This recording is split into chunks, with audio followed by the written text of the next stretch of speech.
नेपाल के बाद अब फ्रांस में भी सरकार के विरोध में प्रदर्शन शुरू हो गए हैं। 1 लाख से ज्यादा लोग फ्रांस की सड़कों पर उतर आए हैं और इन्हें काबू करने के लिए सरकार ने 80,000 पुलिस कर्मियों को तैनात कर दिया है। लेकिन दिलचस्प बात यह है कि नेपाल में तो वामपंथी सरकार का तख्ता पलट हो गया, लेकिन फ्रांस में तो वामपंथी राष्ट्रपति इमैनुअल मैक्रों का तख्ता पलट करना चाहते हैं।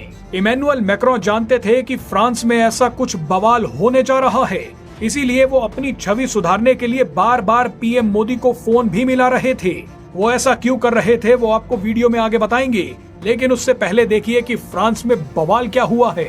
दरअसल फ्रांस के राष्ट्रपति इमैनुअल मैक्रों को लिबरल बनना भारी पड़ गया। उनकी लिबरल सोच के चलते फ्रांस में वामपंथियों के साथ साथ कट्टरपंथी भी मजबूत हो गए और इतने मजबूत हो गए कि इमैनुअल मैक्रों की कुर्सी तक खाने के लिए सड़कों पर उतर आए। फ्रांस में बढ़ते शरणार्थियों की वजह से वहां की वामपंथी विचारधारा वाली पार्टियां काफी मजबूत हो गई हैं। हालत ये हो गई है कि पिछले 2 सालों में राष्ट्रपति इमैनुअल मैक्रों के चुने हुए 5 प्रधानमंत्रियों की सरकार गिर गई।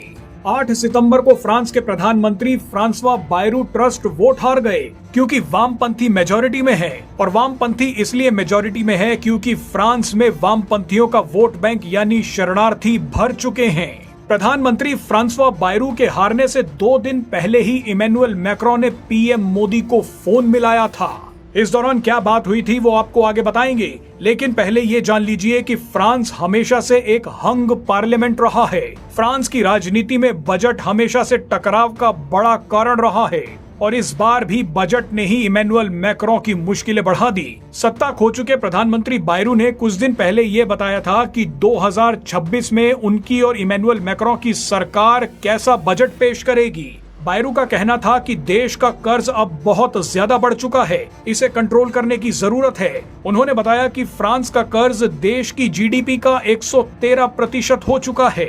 अगर सरकार अभी से खर्चों को नहीं घटाएगी तो आने वाले समय में फ्रांस की अर्थव्यवस्था बर्बाद हो जाएगी। बस यहीं पर वामपंथियों को मौका मिल गया। आप जानते ही हैं कि वामपंथी हमेशा से इक्वेलिटी और गरीबों की हक की आड़ में मलाई खाते आए हैं। वामपंथियों ने फ्रांस की जनता को ये विश्वास दिलाना शुरू कर दिया कि आने वाले बजट में गरीबों पर बोझ बढ़ेगा, टैक्स को भी बढ़ा दिया जाएगा। वामपंथी दलों ने मजदूर यूनियंस को एक्टिवेट कर दिया, जिन्होंने ये बात फैला दी कि आम लोगों की जेब पर अब सीधा असर पड़ेगा, सामाजिक योजनाओं में कटौती होगी, पेंशन भी घटा दी जाएगी। मामले को गंभीर बनाने के लिए वामपंथियों ने ब्लॉक एवरीथिंग नाम के एक प्रदर्शन का ऐलान कर दिया।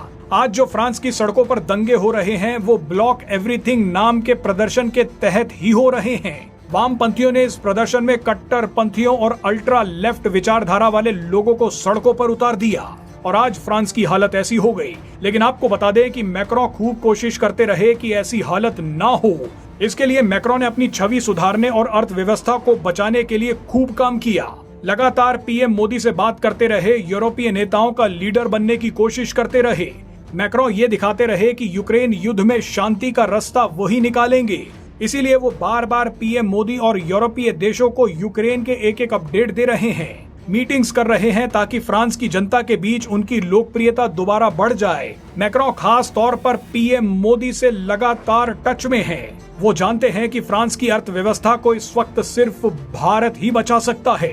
पिछले कुछ हफ्तों में इमैनुअल मैक्रों पीएम मोदी से 2-3 बार बात कर चुके हैं। मैक्रों लगातार पीएम मोदी से यूक्रेन और व्यापार डील पर बात कर रहे हैं। वो ट्वीट करके एक चीज बता भी रहे हैं ताकि फ्रांस की जनता को पता चल जाए कि वो वैश्विक और आर्थिक मुद्दों पर लगातार काम कर रहे हैं। कुछ दिन पहले मैक्रों ने बताया कि उन्होंने पीएम मोदी से व्यापार को लेकर बात की है। उन्होंने बताया कि भारत इस साल ब्रिक्स समूह की मेजबानी कर रहा है। ऐसे में फ्रांस व्यापारिक मुद्दों पर भारत के साथ रहेगा। फ्रांस जानता है कि इस वक्त दुनिया की अर्थव्यवस्था में ब्रिक्स देशों का सबसे बड़ा योगदान है और यही चीज फ्रांस को बचा सकती है। खुद यूरोपियन यूनियन भी भारत के साथ फ्री ट्रेड एग्रीमेंट करना चाहती है। अब आप ही सोचिए कि फ्रांस और पूरे यूरोप के लिए भारत कितना महत्वपूर्ण बन गया है।